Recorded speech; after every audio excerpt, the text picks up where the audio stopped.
In this video, I will show how to run disk defragmenter on Windows 11. Click on Start, search here, defragment. Open this one, defragment and optimize device.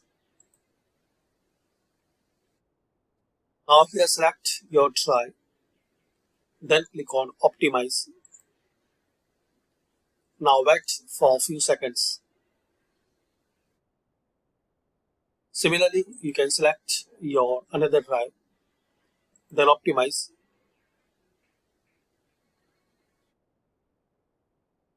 In advanced view,